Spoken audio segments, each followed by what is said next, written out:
மக்களுக்காக எவ்வளோ செஞ்சிருக்காரு, அந்த கிறிஸ்டியன் கண்ட்ரியில் எவ்வளோ ரிவைவல் எழுப்பியிருக்காருன்னு சொல்லி அதை பற்றி பேசுறதுக்காக தான் நாங்கள் 3 பேரும் வந்திருக்கோம். சார்லி கர்க் வந்து அக்டோபர் 14, 1993 சிகாகோவில் பிறந்தாரு. அவரும் நம்மள மாதிரி ஒரு கிறிஸ்டியன் தான். சின்ன வயசில் நம்மளாம் எப்படி ரெகுலர் கிறிஸ்டியன் ஹேபிட்ஸ் ஃபாலோ பண்ணுவோம், அந்த மாதிரி டெய்லி பைபிள் வாசிக்கிறது, ப்ரேயர் பண்ணுறது, சர்ச்சுக்கு போகிறது, இந்த மாதிரி தான் அவரோட ஃபெய்த் இருந்துச்சு. இந்த மாதிரி குட்டியாக இருந்த அவரோட ஃபெய்த் கொஞ்ச நாள் கழிச்சு அவரோட டீனேஜில் எவ்வளோ அவருக்கு ஒரு ரிவைவல் கொண்டு வர அளவுக்கு எப்படி பெருசாச்சுன்னா, அவர் வந்து அமெரிக்காங்கிற ஒரு கண்ட்ரியில் ரிவைவல் கொண்டு வந்தார்.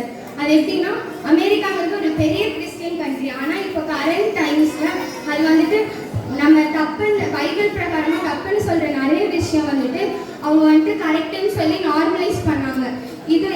இது வந்து யூத்தோட லைஃப் ரொம்ப பாதிச்சு. அதனால அவர் வந்துட்டு அவங்க மத்தியில் ரிவைவல் கொண்டு வர நிறைய விஷயங்கள் பண்ணாரு. ஓகேங்க. ஸோ உங்க எல்லாத்துக்கும் புரியுற மாதிரி ஈஸியாக சொல்லணும்னா, சார்லி கர்க் வந்து நம்மள மாதிரி ஒரு நார்மல் கிறிஸ்டியன் ஃபேமிலியில் பிறந்த ஒரு மனுஷன் தான். அவர் வந்து ஃபெய்த் எல்லாம் அவருக்கு ரொம்ப கம்மியாக தான் இருந்தது. லைஃப்ல நிறைய பார்த்தாரு, ஒரு ரிஜெக்ஷன் பார்த்தாரு. அதுக்கப்புறம் தான் அவரோட காலிங் வந்தது. ஏசுப்பா கிட்ட இருந்து அவருக்கான அழைப்புதல் வந்தது. அதுக்கப்புறம் அவரோட 18 ஏஜ்ல அவர் வந்து பாலிடிக்ஸ்குள்ள என்டர் ஆனாரு. ஆனா அரசியல்வாதி ஆகணும்ன்ற ஒரு இன்ட்ரெஸ்ட்டுமே இல்லை. எதுக்கு என்டர் ஆனார்னா, அமெரிக்காவை திருப்பி கிறிஸ்டியன் கண்ட்ரியா ஸ்ட்ராங்கா கொண்டு வரதுக்காக என்டர் ஆனாரு. ஏன்னா அமெரிக்கால வந்து கரெக்டா அது வந்து ரொம்ப நார்மலைசிங் ஆயிடுச்சு. என்னன்னா இந்த எல்ஜிபிடிக்கு உங்க எல்லாத்துக்கும் தெரியணும்னு நினைக்கிறேன்.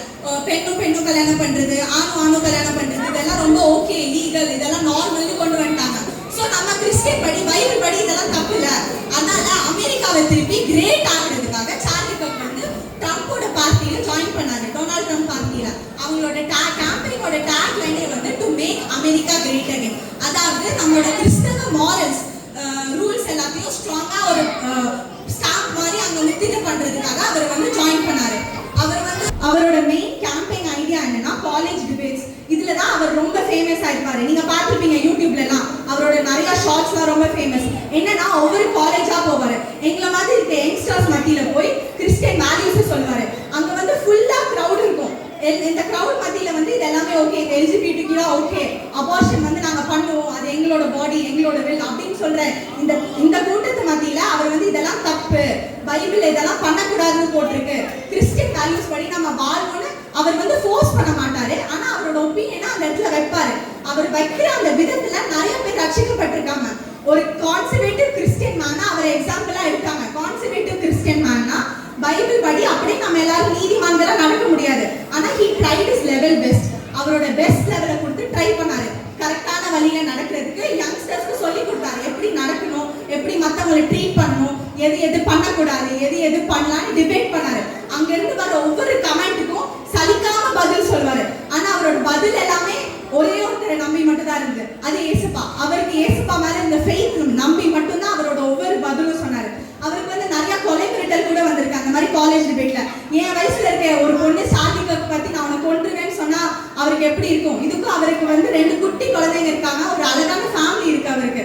ஆனா அவர் அப்போ கூட அவருக்கு கொலை மிரட்டல் வரும்போது கூட அவர் வந்து எனக்கு எதுவுமே ஆகாது, நான் இறந்தாலும் ஏசப்பா வந்து இந்த ஒரு ப்ராஜெக்டை நிறுத்த மாட்டாங்க, இது கண்டினியூ ஆகும் அப்படின்னு வந்து அவர் ஸ்ட்ராங்கா ரிப்ளை பண்ணாரு அவரோட கில்லிங் த்ரெட் வரும்போது கூட. அண்ட் இப்போ வந்து அவர் இறந்துட்டாரு. ஆனா அவர் ஆரம்பிச்ச நிறைய மிஷன்ஸ் எதுவுமே முடியல, எல்லாமே 10 டைம்ஸ் அதிகமா இன்க்ரீஸ் ஆயிருக்கு. அதை பத்தி ஜெஸ்லின் சொல்லுவாங்க. அவர் வந்துட்டு அவரோட 18 ஏஜ், அதாவது யூத்தாக இருக்கும்போது டர்னிங் பாயிண்ட் யூஎஸ்ஏன்னு ஒரு மூவ்மெண்ட் ஸ்டார்ட் பண்ணார். அது வந்து சர்ச்சோ இல்லை ஒரு அசோசியேஷன் இல்லை ஒரு பொலிட்டிக்கல் பார்ட்டிலாம் கிடையாது. ஜஸ்ட் யூத் கிட்ட அவேர்னஸ் கிரியேட் பண்ணுறதுக்காக ஒரு மினிஸ்ட்ரி மாதிரி ஸ்டார்ட் பண்ணார். அவர் ஒன்றும் பெரிய பாஸ்டர்லாம் கிடையாது. யூத் மத்தியில் போய் ஒவ்வொரு காலேஜஸ், ஸ்கூல்ஸ் அதெல்லாம் போய் யூத் கூட இன்ட்ராக்ஷன்ஸ் கிரியேட் பண்ணுவார். நிறைய டிபேட்ஸ், கேம்பஸ் கிளாஷஸ் அந்த மாதிரிலாம் வச்சு யூத் எதெல்லாம் கரெக்டாக நம்புறாங்களோ, நிறைய தவறான விஷயங்கள் அவங்க கரெக்டாக நம்பினாங்க. அதெல்லாம் அவங்க மத்தியில் வந்துட்டு பைபிள் மூலயமா பைபிள் பிரகாரமாக இதெல்லாம் தப்பு அப்படின்னு சொல்லி அமெரிக்காவோட அடுத்த ஜென்ரேஷன் வந்து யூத்து தான். அந்த யூத் வந்து ரொம்ப தவறான விஷயங்கள் ஈடுபட்டதுனால அவங்க மத்தியில் ஒரு ரிவைவல் கொண்டு வரணும்னு அவர் வந்துட்டு இந்த மாதிரி போய் கேம்பஸ் ப்ரோக்ராம்ஸ்லாம் நிறைய நடத்தினார். அப்புறம் வந்து மெயினாக யூத் தொலைக்கிறது வந்து ஃபெய்த், கடவுள்கிட்ட இருந்து அவங்க விலகி போகிறது. அதுக்காக வந்துட்டு அவர் யூத் கிட்ட போய் பேசி, ஃபெய்த்துங்கிறது நம்ம வந்துட்டு ஜஸ்ட் ஒரு நாள் சர்ச்சுக்கு போகிறதுலையோ சும்மா இன்னைக்கு ப்ரேயர் பண்ணுறதுலையோ வந்துடுது. எந்நேரமும் நம்ம பண்ணுற ஒவ்வொரு விஷயத்துலையும், நம்ம லைஃப்பில் இருக்கிற ஒவ்வொரு டிசிஷன்ஸ்லையும் நம்ம எப்படி கடவுளோடு சேர்ந்து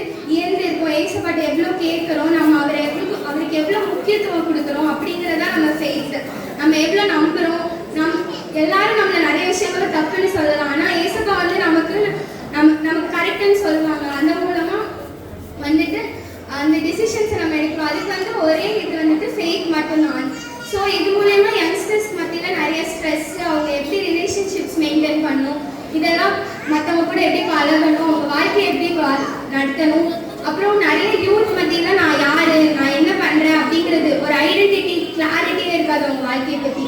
இதை பற்றிலாம் அவங்களுக்கு வந்து நிறைய சொல்லி யூத் மத்தியில் ஒரு பெரிய ரிவைவல் கொண்டு வந்தார். ஓகேங்க, இது இவரோட கதை. இப்போ நம்ம இவர் கதையிலேருந்து எடுத்துக்க வேண்டிய நிறைய விஷயங்கள் பார்க்கணும். இவ்வளோ நேரம் நம்ம எதை பற்றி பார்த்துட்டு இருந்தோம்? காணாமல் போன காசு, காணாமல் போன மகன். இப்போ இவரோட லைஃப்லேருந்து நம்ம எடுத்துக்க வேண்டிய என்ன விஷயம்னா, அவர் எதுக்காக போராடினாரு? யூஎஸ்ஏல காணாமல் போன ஃபெய்த். இப்போ நம்ம அதை தான் யோசிக்கணும். அவர் எந்த வயசில் காலிங் எடுத்துக்கிட்டாருன்னா 18 இயர்ஸ். எங்களை மாதிரி இருக்க யூத், அதாவது நாங்கள் இப்போ எப்படி காலேஜ் லைஃப்பை என்ஜாய் பண்ணுறோமோ அதே போல் என்ஜாய் பண்ணிட்டு இருந்த ஒரு யூத் தான் அவரும். அவருக்கு ஒரு பெரிய ஆசை, யூஎஸ் மிலிட்ரியில், அதாவது வெஸ்ட் பாயிண்டில் அவருக்கு போய் சேரணுன்றது ஒரு ஆசை.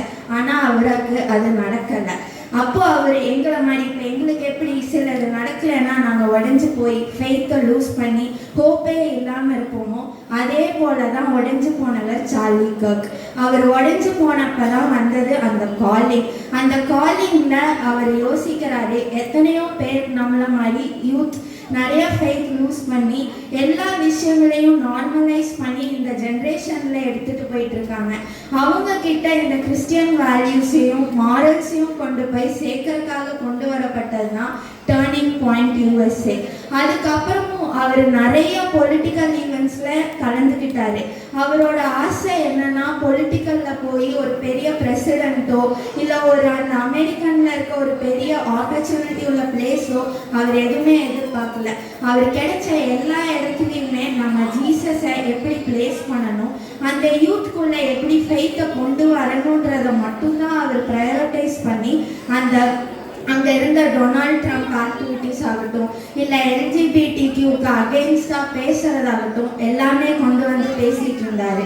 இப்போது நம்ம யோசிக்க வேண்டியது என்னன்னா, நிறைய விஷயங்கள்ல நம்ம தொலைஞ்சு போயிருக்கோம். அதாவது மற்றவங்களுக்கு அன்பு கொடுக்கறதுல நம்ம தொலைஞ்சு போயிருக்கோம். மித்தவங்க பண்ணுறது நமக்கு பிடிக்காம இருக்கும். நெய்பர்ஸ் ஆகட்டும், இல்லை ஃப்ரெண்ட்ஸ் ஆகட்டும், ஃபேமிலி ஆகட்டும், ஏதாவது நமக்கு அவங்க பண்ணுறது பிடிக்காம இருக்கும்போது அவங்க கிட்ட நம்ம அன்பு கொடுக்கறதுக்கு மறந்து இருந்திருப்போம்.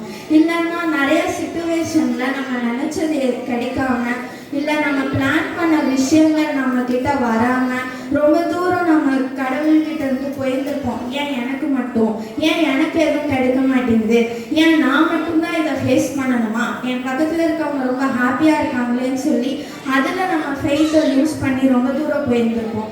இல்லை நம்ம கிறிஸ்டியன் ட்ரெடிஷ்னல்ஸ், அதாவது நான் இந்த டைமில் தான் பார்ப்பேன், இந்த டைமில் தான் நான் அதை செய்வேன், இந்த நேரத்தை நோக்கி தான் நான் ஓடுவேன்னு சொல்லி நிறைய இடத்துல நம்ம கிறிஸ்டியன் பாரம்பரியங்களில் தொலைஞ்சு போயிருந்துருப்போம்.